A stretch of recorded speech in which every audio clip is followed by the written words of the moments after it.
Hello and welcome back to the Authentic Creative, expanding our capacity to feel good. I am blessed with an incredible guest. We are blessed with an incredible guest, Dana Shalit. So, the incredible Dana Shalit, whose journey beautifully weaves together philanthropy, conscious living, and global impact. Dana's passion for making a difference started early, volunteering with her grandmother as a young girl and organizing her first charity event at just 16. Her deep commitment to philanthropy shaped her career, leading to over 2 decades of impact as the director of a Canadian charitable foundation, while also working across industries in fundraising, sales, and wellness consulting. In 2011, she joined Artbound, expanding her reach through fundraising and leading international impact retreats in Kenya, India, Nicaragua, Haiti, and Guatemala. When the pandemic reshaped the philanthropic landscape, Dana recognized a shift. People wanted to go beyond writing checks. They wanted their contributions to truly align with their values. This insight led her to create House of Impact, where she now serves as Chief Impact Officer, guiding individuals, businesses, and brands in integrating social responsibility into their core operations. As a conscious living and global impact consultant, facilitator, and speaker, Dana bridges the worlds of business and giving, helping people create meaningful change in alignment with their purpose. Today, we dive into Dana's journey, the evolution of philanthropy, and how we can all cultivate impact in a more conscious and fulfilling way. Dana, welcome to the show. Wow, thank you. Wow. What an intro. I appreciate it. I appreciate you and your laughter and your wisdom and your heart of service, the way you show up in the world. I've known you for quite a bit, but we haven't had the opportunity to interact recently. And so this is a beautiful blessing to get to just have a heart to heart with you and catch up. And oh my goodness, I've seen some things here and there, but there's too much to actually like dive into your whole life. So we're just gonna like kind of like see what we can get in here. But in an attempt to kind of like get a broad brushstroke, I want to back up with where were you born? What was your childhood like? Let's just do a little bit of that. Cool. Yeah, I was born in Israel, actually, and I lived there until I was 9. And my parents moved my brothers and I to Canada, which is where I grew up from the age of 9 onwards. Okay, Uh, wait. Israel to yes, Canada. Tell me, that's how did right. this happen and why? Well, my parents are both incredible entrepreneurs, and they started to see some limitations for entrepreneurship in such a small country, as we know, as there is today. That it was always sort of politically, up and down, and they just wanted a different life for my brothers and I. So it wasn't easy, but they made the move in their 40s with 3 young kids. My oldest brother was 14, then my middle brother was 12, and I was 8 turning 9. So it was big for everybody for sure. Wow. And any reason in particular that they chose Canada?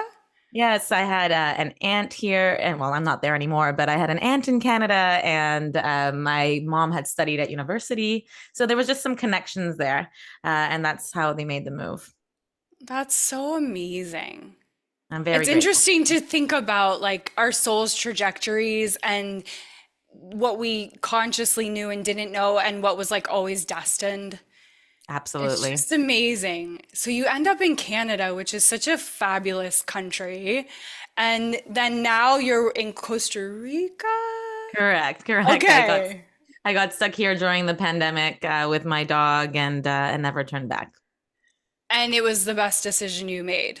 Absolutely. Another one, exactly what you said, what's destined or not destined. Now looking back, there were so many signs, that I would end up in Costa Rica, which is so random, but it was definitely meant to be. And so, yeah, when people ask me if I'm going to be here forever, I say that I'm going to be here forever for now because I didn't really know I was going to be here in the first place. So my hands are off the wheel, as I like to say, and we're going to see where it takes me. I mean, Costa Rica seems like you said, people that know you are like, yep, that makes sense. And I echo that because the two times that I've spent time in Costa Rica, as I'm sure many people say, were absolutely magical. True. It's a healing vortex and very energetically connected. And the Nicoya Peninsula is considered a blue zone, and you Oh, really yeah. feel it. You really feel the energy, around here of Mother Nature, this feminine energy that really anchors you in the present moment because it's very much an assault on your senses, right? You're seeing and you're tasting and you're feeling and you're hearing, and it's all very much anchoring you into the present moment. Which is everything. I mean, Hmm. just what you just described, the senses, seeing, hearing, feeling, tasting, being in that environment, like people want to get in alignment, like just put yourself somewhere like that and the work is practically done. It's true. I had a naturopath once tell me, that back in the day when I was just an entrepreneur, and she said, you're really good at doing, but you have no idea how to be. And I was like, yeah, you're right. You're hilarious. And but really, like, how do I be? What do I how do I do that? And she's the one who said to me, you need to anchor into your senses. So, that was many years ago. And now if I find myself too far in the future or in the past, I always bring myself to what am I feeling, smelling, tasting, touching, and it anchors me. So Costa Rica is a nice extension of that, I would say. That feeling, touching, tasting, sensing, that is how I lead people into breath work. Of course, Which totally makes sense. is, I mean, it sounds like being in Costa Rica is like that is the breath work. It is It's the because breath with work. with the beauty and the joy comes a ton of contrast, and it's not for the faint of heart. That feminine flow likes to bring your stuff up and test you in many different ways, and so not it's not necessarily easy, but it's worth it. Okay, so I did not plan this question. Is this okay if I just flow with Yeah, this? I think Okay. so. So it's safe. It is So absolutely. so I know that you and I understand the world of hustle, Hmm. and you just mentioned a couple times about flow. Can Hmm. you talk to me about that transition that we're all as entrepreneurs Hmm. learning, practicing how to come out of the hustle and into the flow? Yeah, I think for me, my journey as an entrepreneur was about understanding first why it was that I was hustling as much as I was. Okay, that's good. I produced my first charity event when I was 16 years old. I came out of university and started my own event production company. And right off the bat, I was working 100-hour weeks and Ooh, until I crashed, essentially. yeah. Until I crashed. And so I had to find, and it wasn't my passion anymore. So hustle has always been a part of my entrepreneurial life again, but then I started to see this pattern of working, working, working, crashing, crashing, crashing, working, Yep. working, crashing, crashing. So Yeah. I don't necessarily believe in balance necessarily. What I believe in is more like this pendulum swinging. So, like, while for so many of us, our pendulum is stuck in that hustle and we don't know how to stop it. Hmm. And for some, it's just stuck in the flow and they actually don't know how to crank it up. My continuous goal is to move effortlessly between the two, to know when to hustle, to know when to flow. And in a nutshell, really start to alchemize my masculine and feminine energies, the doing of the masculine and the being of the feminine. That's brilliant. I love how you said some people are stuck in the flow and don't know how to crank it up. That's so great. I love that because it's like I see that, I witness that, and I look at this philosophy that we're in right now of just become. Just be the becoming, just be, just flow, just feminine, like it's all coming to you. And and obviously we have to take aligned action, and also we're all, whenever we create something that we're proud of, like being of service, creating Mhm. events, like lifting up the consciousness or, in big ways, the philanthropy work you do, like we have to find that way of cranking things up. So I'm really fascinated, Dana, by this. If you're starting to master this flow, how do you then like stay in the flow and like crank it up while you're in the flow?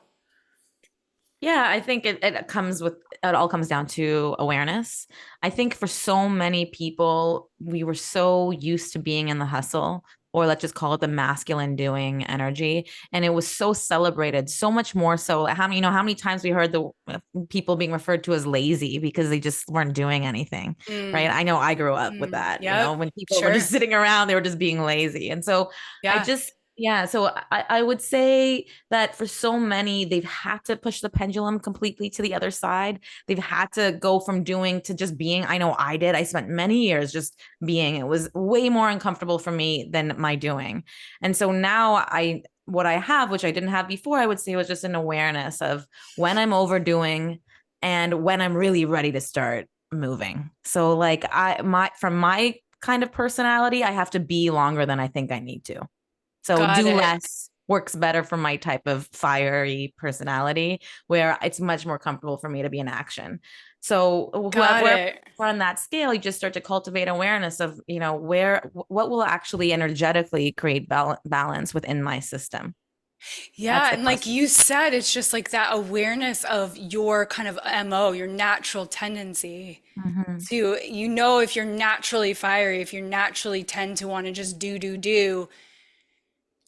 And sometimes we're doing because it's aligned, and sometimes we're doing because we're in fear, and and like recognizing when it's an aligned action and when it's an action coming out of fear that if I sit still, I'll just fucking fall apart and cry, Yeah. and everything will be lost, Mhm. and or yeah, or that not enoughness or unworthiness. I would say that's where so much of my doing and proving came from, was to prove that I yeah, was enough. And it really took until, I say this in quotation marks, like I had it all, meaning I was making the money, I was living the life, to realize that actually that doesn't create true happiness. yeah, It's like it has yeah. nothing to do with the stuff out there. So no amount of doing was going to make me happy. And that's actually what brought me back into philanthropy. So having the doing for me be so purpose driven in such a big way, such a use of my skills, that it doesn't even have that same hustle feeling anymore, because it feels so aligned. Yeah. Oh, so tell me more about your philanthropy and being back in service again. And also, I'm interested and curious about being in service with philanthropy in a space of obligation or guilt, as opposed to being in service of philanthropy from a space of I chose this particular avenue, this particular charity or foundation or organization because it is so aligned and I'm so lit up by it, and this is like what my purpose is in the world, right? Like, Of course. No, my belief is that we can't give from an empty cup. We can only give from our overflow. And so I think the bigger overriding issue is, and what I see all the time, and why I really balance wellness and philanthropy, why it's still such a passion of mine to help the individual. Because again, I love quotes, so I apologize. I quote a lot, but the way to world peace is through inner peace. yeah, Right. So yeah, there's no giving without first giving to yourself. There's no peace without first going inwards, right? So they have to go hand in hand. And so hmm, to go back to your question about philanthropy, I would say I'm a different person now. So back then I was giving in hustle mode. Um, I hadn't cultivated any wealth of myself for myself. So it was always really difficult to give. I didn't know then that there's so many different ways to give. Like, it's not just about financial giving. For a long time, I just gave my time and my skills. And I think that's actually the number one, or, my network. I would amplify voices for a very long time, the organizations that need to be heard. But really, it does come back down to that inner game. So to really give, we have to feel full. And so, how do we start again to be in that balance of first giving to ourselves and then feeling how good it is to give from that overflow? Because we have a brain circuit dedicated to generosity. So, to live a whole life, The we mirror must. neurons, right? Right. One of the four brain pathways is as a generosity pathway. That's how we live full lives. But the problem is we're all running on empty. And so Mm. it never feels good to give because you're just like, oh, it's my leftover crumbs. That doesn't feel good. As opposed to I'm so full and I could just explode with generosity. That's a completely different feeling, right? So how do we get there, Dana? How do we get to a place? And I know it's not consistent and it's not like always going to be there, but how do we continue to return back to a place where we feel like we're in overflow so that we can dedicate ourselves to giving? What did we do to be of service today? We can get to that energy. Yeah. And I think that energy does happen quite naturally when you're in a state of overflow. Yeah. And so to me, there's three steps, and we're really talking about like the steps to living wholly, the steps to being happy, the steps to being, you know, present, and the three steps, in my opinion, are first to cultivate awareness to what is standing between you and those feelings. And Mm. a lot of them are just like deep rooted, subconscious decisions we made when we were really, really young. And Mhm. so, going into that work, then once we have awareness into what's actually going on, we start to create disciplined habits. Those are on a Yes. daily, routine, morning routines, evening routines. Hmm. And then faith. Faith is the Mm. amplifier. We Got must it. trust. That's, Yes. there's no, the Course in Miracles says there's no problem that faith cannot fix. That's so beautiful, Dana. Oh my God. Will you please talk to me about, so first we got it, we got to have the awareness. We got to be willing to have the awareness. Mm-hmm. And that takes courage. And then we start to look at habits. Mm-hmm. Like, so what are some of these habits that like are your like, oh, that's my favorite? Well, I would say I used to be morning routine.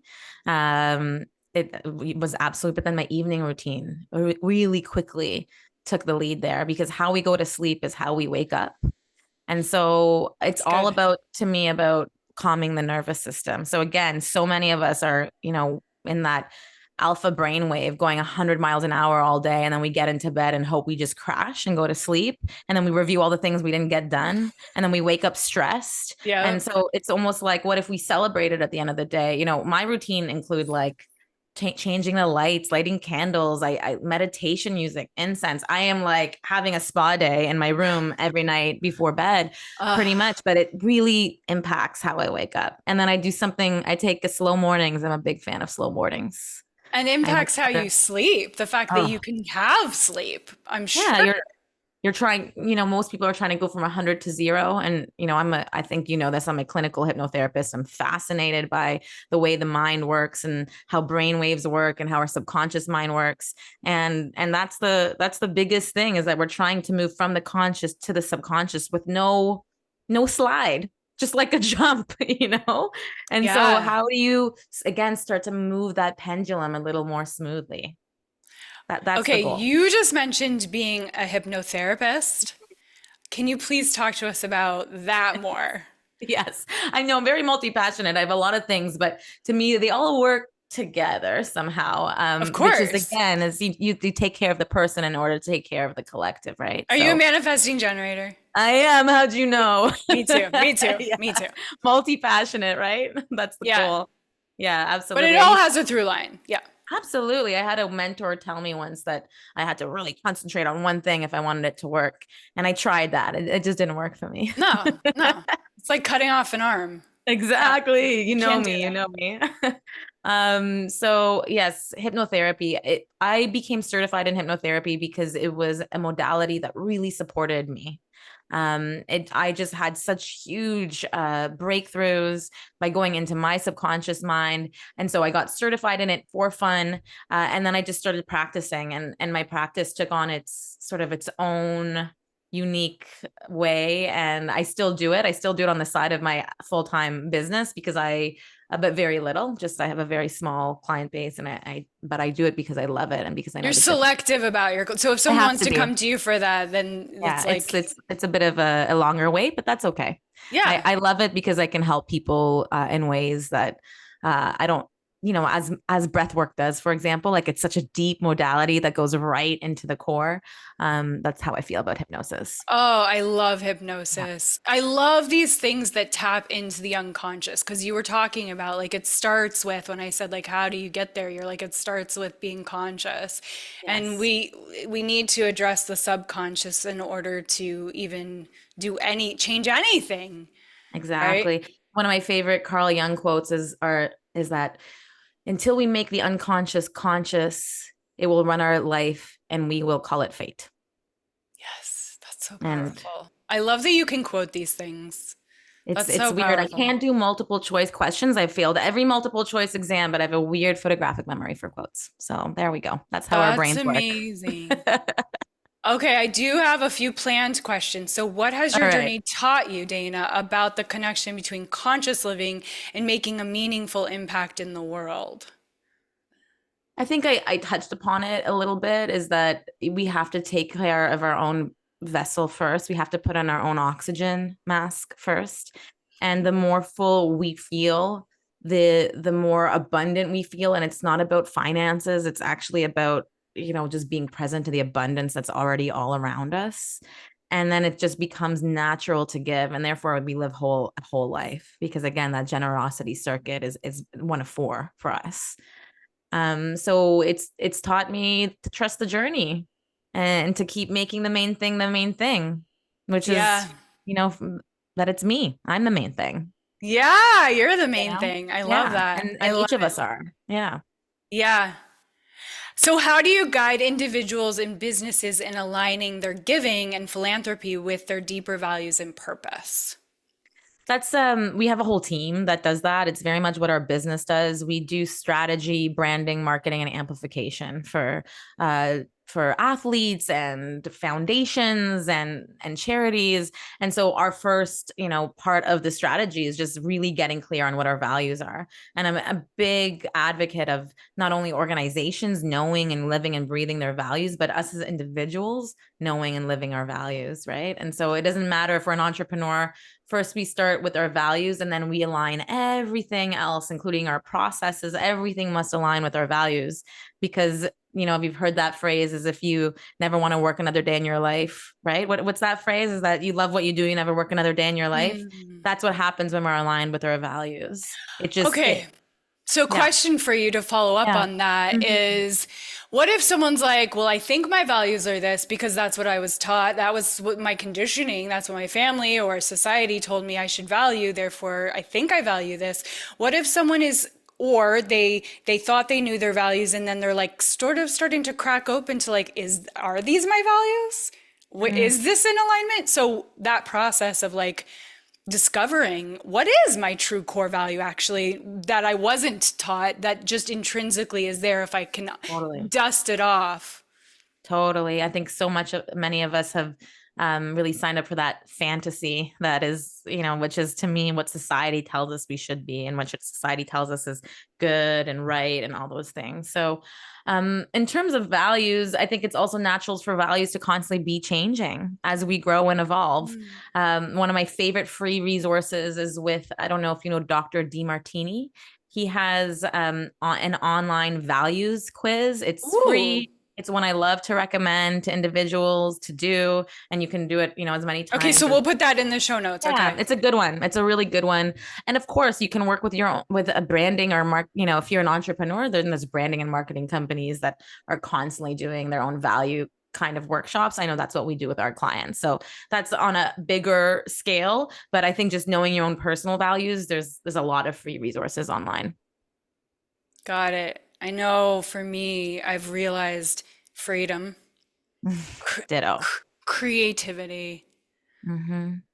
owning my life, Hmm. being authentic. Yes, girl. Friendships, because Yeah. that was not feeling like a core value for so like Mm-hmm. I maybe I said it, but it wasn't like actually Mm-hmm. like the treasures of the heart, like real true friendship.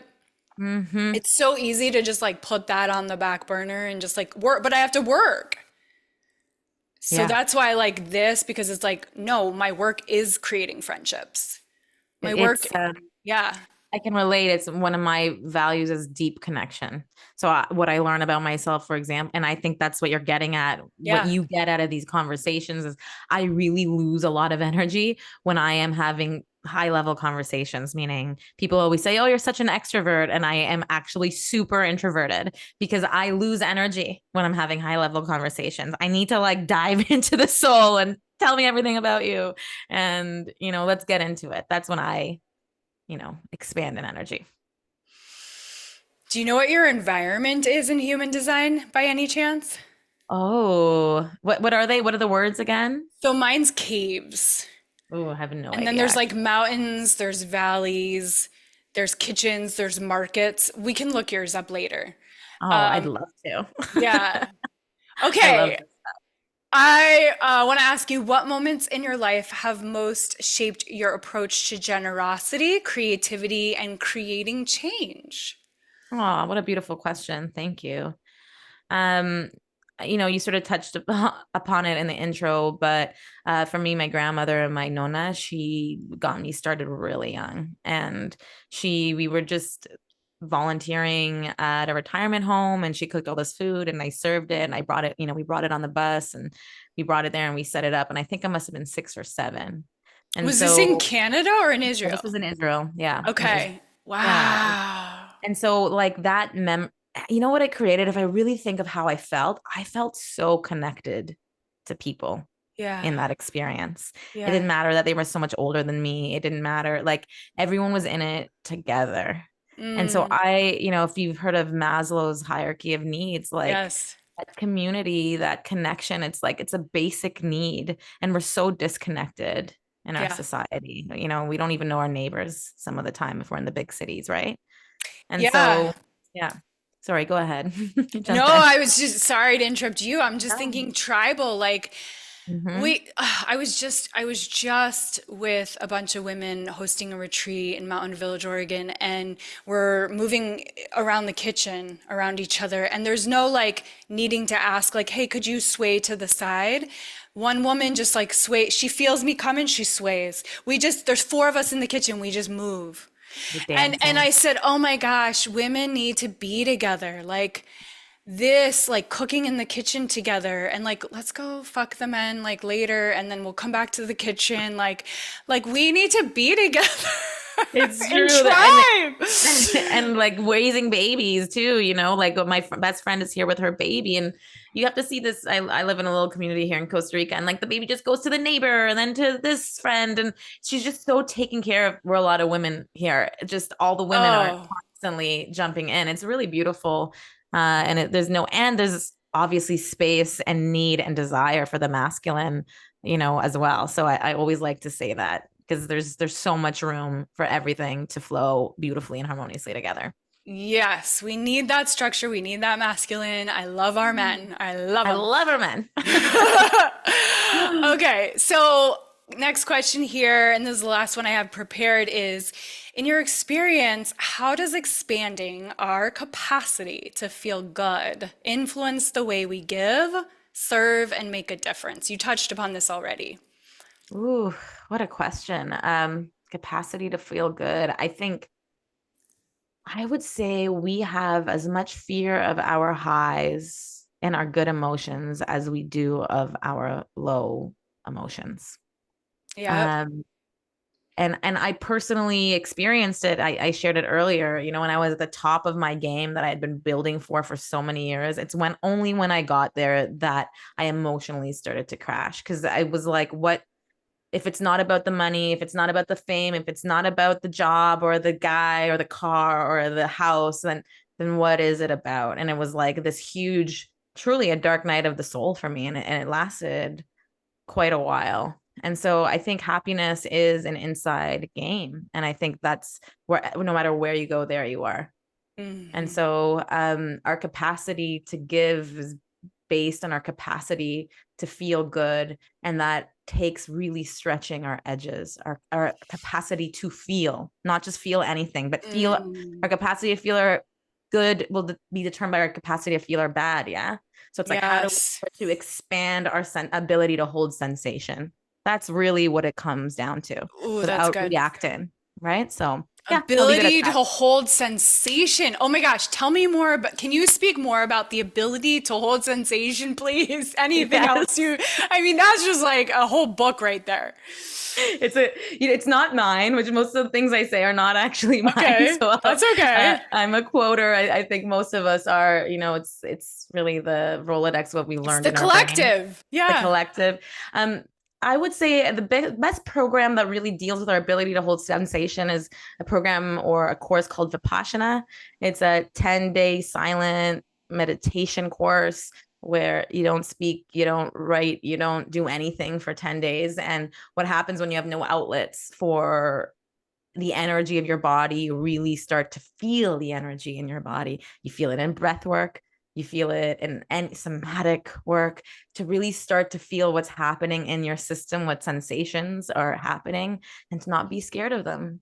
We've learned since we were young that if something's wrong, we have to do something about it. Like there's this Oh, weird like belief that we should always be happy. Like, yep. what is that? It's impossible, actually. The goal is to move like a pendulum throughout all of the emotions and to remember that this too shall pass, like clouds in the sky. It's gonna pass. That's so good. I That have that's the journey. That's the journey is learning to just be with everything. Yeah. I know a woman that goes to a lot of retreats, and she was just a couple of women talking about the 10-day silent thing, and I was like, oh, I have a reaction to that. So you did it? You did the 10 days? I did. It was really difficult. I found it really challenging. It was a difficult time of my life. So I had just like witnessed death for the first time, and so maybe it wasn't the best time looking back. But it was Yeah. also the perfect time. Yeah. So Yeah. like, how do you not numb any of it? Um, it was challenging but worthwhile. I loved it in hindsight. Wow. Okay, Dana, how much time do you have left? I'm good. You're good. I want to ask you about any experiences that you've had with plant medicine, mushrooms, ayahuasca, anything like that that you're willing to share. Yeah, I'm pretty much an open book. I can say I've had all of the above. And in Costa Rica, it's again quite a hub for medicine journeys, I would say.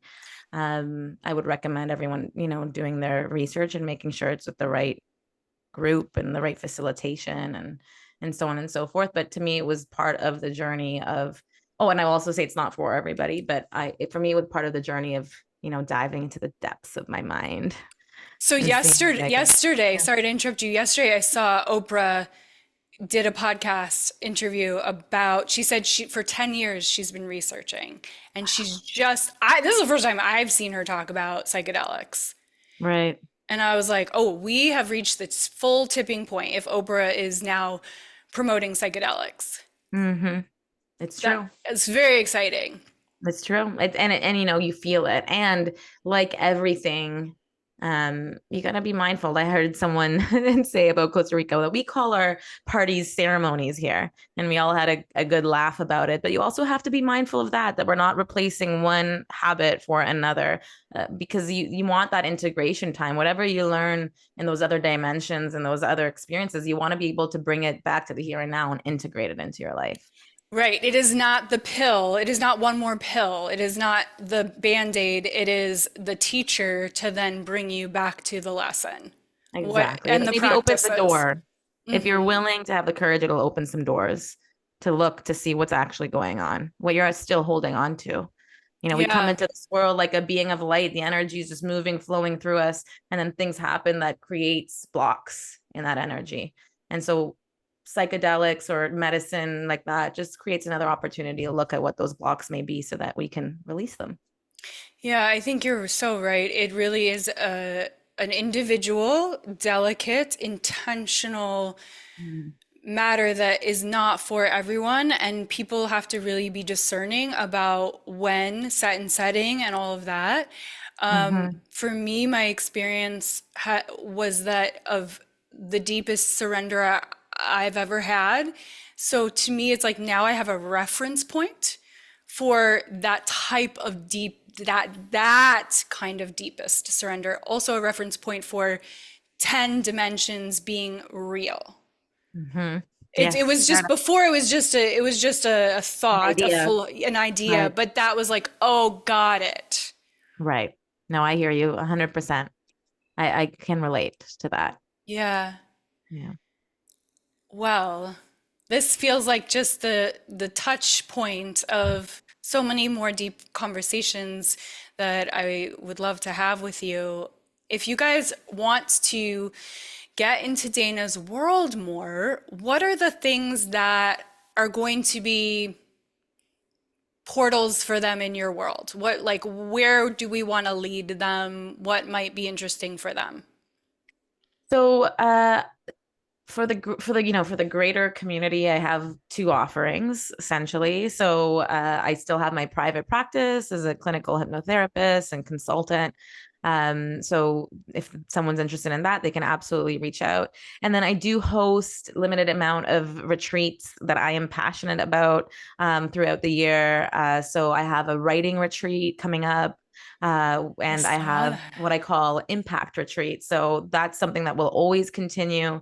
Our next one will be in Nicaragua, and we're going back there for the fourth time. But essentially, what we do is we don't only retreat, we don't only travel, but we support the community in meaningful ways, Wow. depending on what the community needs from us at that time. So it's usually wellness and impact and quite transformational. I've seen some images of your Costa Rican retreats. They look incredible. The writing retreat, is that just to get clear on your life, or is that like, hey, I want to write a book, so therefore I'm going on this writing retreat? Like, what is it specifically for writing? It's more so the latter. If you want to write a memoir or a story and you have a story that needs and wants to be told, I partnered with a publisher and we're going to show you how to actually start to work your plan out. We're going to have some, ways for you to actually get started on creating that plan. And also, we're going to share in what happens next. What do you do once you have a book?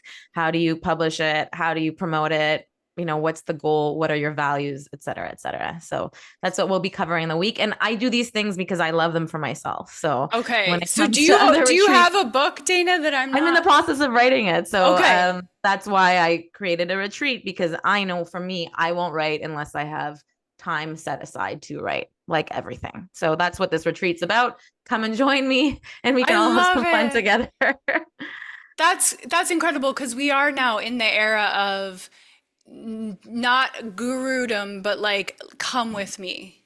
Yeah. I want to Yeah. do this. Do you want to do this? Let's go. Let's learn this. Yes, together. We're Yeah, all craving that deep connection, if you will. that sounds incredible. And then the Nicaragua one.